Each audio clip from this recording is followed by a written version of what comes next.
Well, there is the lineup for the second heat, and it is as equally packed. It really is astonishing. Abel Kipsan, World Indoor Championship bronze medalist, 4th in Tokyo last year. He was only 7th in Eugene. Many people expected a lot more from him. There are 3 finalists from Eugene in this heat. Stonia, the Ensley Carlisle winner, goes in this for England. So does Jake Whiteman, of course, the world champion from Eugene. His dad, Jeff, is on the public address in the stadium here, was a good marathon runner along with his mother, Susan, both great marathon runners. Many people wondering where that middle distance speed came from. Neil Gurley, semi-finalist in the World Championships. He too was frustrated not to make the final. And Matt Ramsden, the Australian, went out in the heats at the World Championships. Many expected a great deal more from him as well. This then is a loaded heat. I haven't even mentioned Stewie McSweyn, who was 9th at the World Championships. McSweyn does not start, though. He is a late withdrawal. That's sad to hear. We saw just then Dave Malarkey of the Isle of Man, a 3:41 performer. He'll need to run out of his skin here. The Ugandan Manuel Otim is a 3:43 performer. They can't do it at 1500 yet, the Ugandans. It's a bit of a puzzle, that.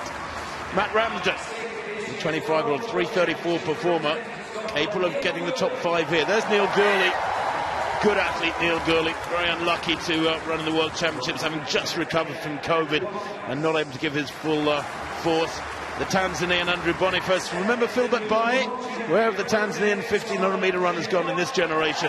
Jake Whiteman, 10th in Tokyo last year. He knew he needed more strength. Did that through the winter, and it worked perfectly, didn't it, in Eugene, as we all saw. Samuel Tanner of New Zealand. He's a 3:34 performer, Tanner. Watch him, good performer. Matt Stonia will be famous for a long time for that win at the Ensley Carlisle at the Night of the 10,000s in London a couple of months back, coached by Chris and Sonny McGeorge. Chris, a former Commonwealth bronze medalist himself. Piers Copeland, well, the Welshman was 5th in the European Indoors last year. He's a great athlete, goes to Cardiff Met University. Even Moisey over the Seychelles. A 31-year-old has run 3:57 this year. He really will struggle here. Abel Kipsan, he's had a super season on the Diamond League circuit, was very disappointed, I'm sure, with his 7th place in Eugene, and he'll want to ease through to the final with the least effort possible. The final, by the way, is at 1:10 on Saturday, so almost exactly 48 hours from now. It closes the morning session on the penultimate day of these Commonwealth Games. A lot of people puzzled about that, but it does make those Saturday morning tickets like gold dust. Away they go then. McSweyn is normally a front runner, and he's the absentee.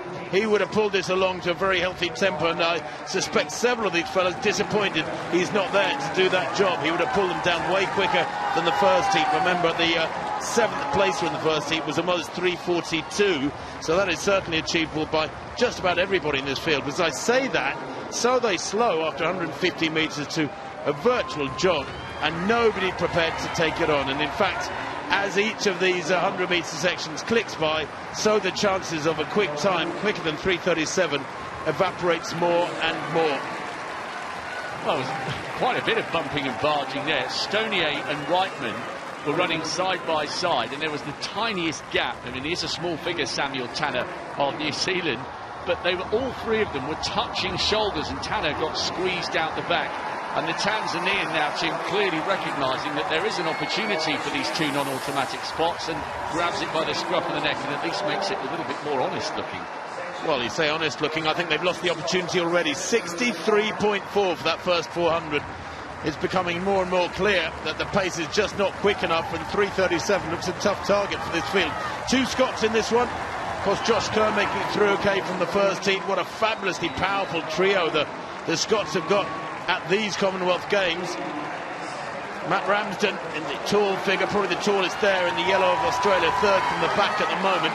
Jake Whiteman, masterful tactician. He's learned his trade well these last 4 or 5 years, and executed, if you like. I don't usually like that word, but he executed the tactical race to perfection to win that world title in Eugene 2 weeks back. Coming down the outside in the red colours of Wales is Piers Copeland. He hasn't given on his best yet this year, I feel, outdoors. I think he's better than the 3:40 he's run. He's certainly capable of going many seconds quicker than that, but they just have not gone quick enough, Rob, and that's another loping lap. 65. And I'm just watching one or two athletes in that pack, the likes of Jake Whiteman, the world champion, just going through the left of picture. A few people sticking their arms out and just having to put their elbows in to make sure that they're in the right position to strike. And watch for Abel Kipsan, one of the fastest men in the world this year. He's just running in around about 5th place, stalking the shadow of Jake Whiteman. The Kenyan will be really disappointed that he didn't have a chance for a medal in the World Championship final, and he's getting himself positioned for a last fast final 400. They approach the bell then in this second heat, the men's 1500 metres. Tanner of New Zealand almost pushed off the track down the back straight. It's got very physical now as they go into the final 300. Kipsang hits the front with a big move. Whiteman tucks onto his shoulder. Was focused straight away by his father on command after winning that gold at the World Championships to keep his eyes on the Commonwealth Games and the Europeans to come, where he plans to run the 800. 1200 metres though has gone by. The time's now irrelevant because this will be just the top 5, I'm sure. Kipsang leads. On the inside, Stoney of England, a little bit boxed but well positioned otherwise. Jake Whiteman on the shoulder of Kipsang, the little New Zealander. Sam Tanner going well in 4th place. Copeland on the inside, Gurley round the outside in the blue of Scotland. There's still so much racing to come.